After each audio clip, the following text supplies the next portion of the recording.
everyone, a quick video on how to turn the daytime running lights on and off on this a VW Golf. This is a 2011, so Mark 6.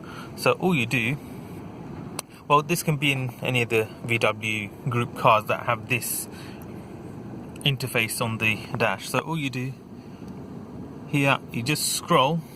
So I'm using this to scroll across, and scroll across until you get to settings, and then use this to go up and down. So go up and down to lights and vision, and then press OK, and then you've got the daytime running light there. So if you press that, you'll see, I hope you can see the reflection on the car there. You see the lights there, and now I'm going to turn it off. You've seen it, it's gone off, on, off, on, off. Just look at the boot of that car. Can you see the light?